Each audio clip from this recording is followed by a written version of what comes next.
A Sebastián Rovira, concejal del Frente Renovador en Tigre. Sebastián, ¿cómo estás? ¿Todo bien? Muy ¿Cómo bien, andamos? muy bien, por suerte, gracias por la comunicación. Primero, Seba.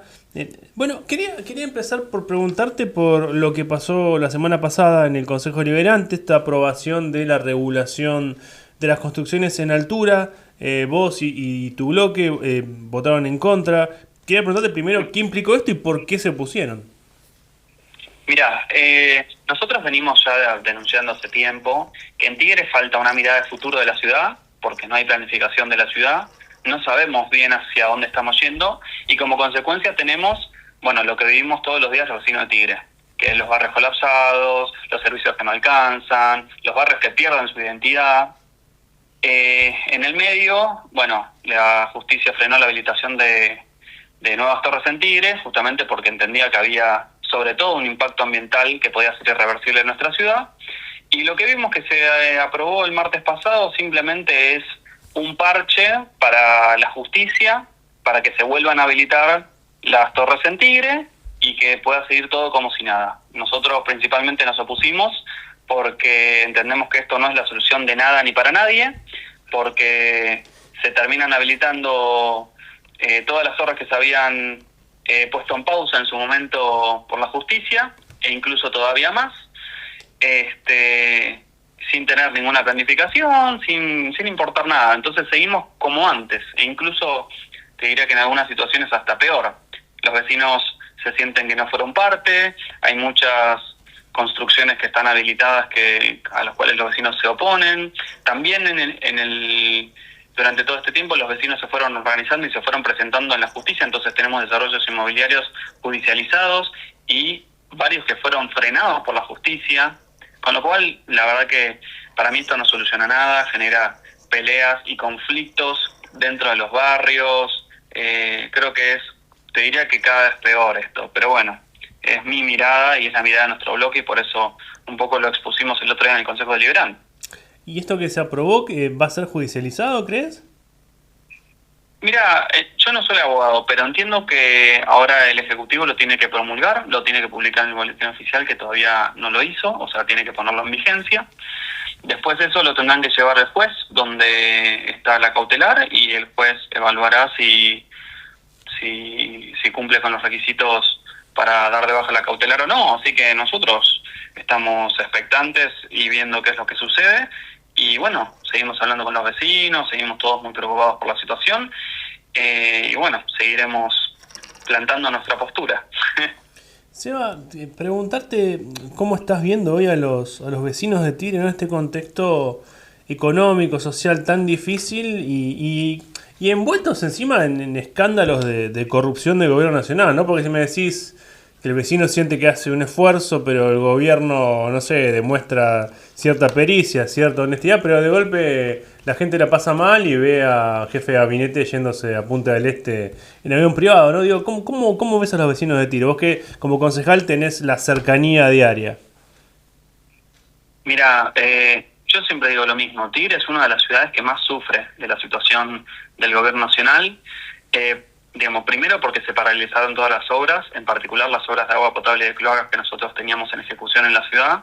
Tenemos obras, por ejemplo, en Torcuato, que fueron paralizadas al 90% y que hoy todas esas inversiones se perdieron, digamos, porque son obras que no se terminaron y que ya con el paso del tiempo perdieron eh, su capacidad y perdieron la posibilidad de terminarse.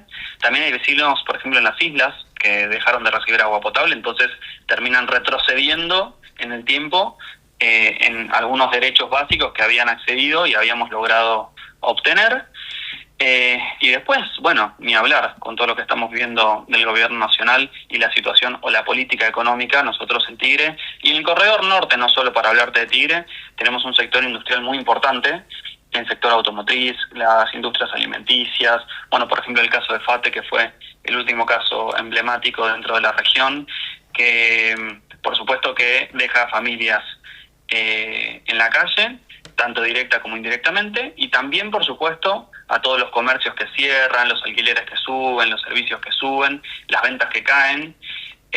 Bueno, ni hablar además de la situación del transporte público, digamos, los bondis aumentan y salen cada vez más caros, el tren funciona cada vez peor, y todo eso va en detrimento de la calidad de vida de nuestra gente. Gente que se queda sin trabajo, gente que se queda sin laburo, emprendedores que se quedan sin la posibilidad de tener sus comercios, pymes y sueños familiares que tienen que cerrar, y gente que tiene que ir a trabajar a otras ciudades o a la capital federal, que se les reduce la frecuencia, les sale cada vez más caro, o el tren que no anda. Digamos, es una situación realmente muy preocupante, y además, o lo que voy viendo yo, que es que la gente no cree que vaya a mejorar, que eso es lo peor de todo, digamos, que hay una cuestión de expectativas negativas, ¿viste? ¿Cómo ves en este contexto, ¿no? Y que la evidente solución es un cambio de gobierno, porque uno no cree que Javier Milei vaya a dar un vuelco en sus políticas económicas y sociales, sino que va a seguir intentando achicar el Estado. Digo, en ese contexto, el armado del peronismo y del progresismo es clave. Y preguntarte cómo viene ese armado en Tigre, ¿no? Teniendo en cuenta que, bueno, es una situación particular, un intendente de origen peronista que no está dentro del peronismo, un peronismo que ganó las últimas elecciones en el distrito, las locales por lo menos. Digo, ¿cómo viene ese armado? Mira, Chris, nosotros, a mí siempre de chiquito me enseñaron que es primero la patria, después el movimiento y por último los hombres y las mujeres. De hecho, ayer mismo nos juntamos con con algunos de los sectores del peronismo. También estamos reunidos en las reuniones del Consejo del PJ, que ya empezó a funcionar bajo la nueva conducción.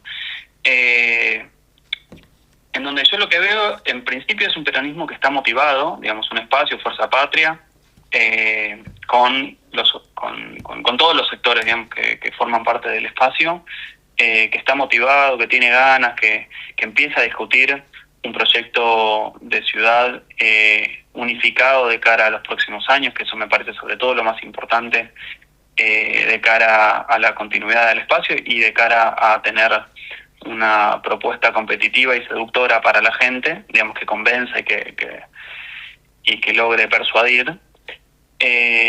Y a partir de eso nosotros tenemos que salir a abrazar al resto. Digamos, yo creo que el año pasado las elecciones nos demostraron que la gente, bueno, siente que seguimos interpelando y que seguimos representando al momento que nos toca vivir en la provincia y en Tigre. Y ahora la pregunta es, bueno, ¿qué hacemos nosotros a partir de eso? Yo lo que creo es que a partir de los 35 puntos o del 35% de votos que obtuvimos en septiembre del año pasado, nosotros tenemos que salir a construir la nueva mayoría que conduzca los destinos de Tigre a partir del 2027. Y a partir de eso, digamos, nosotros obviamente conversamos con distintos sectores o con sectores que a lo mejor no trabajaron con nosotros antes.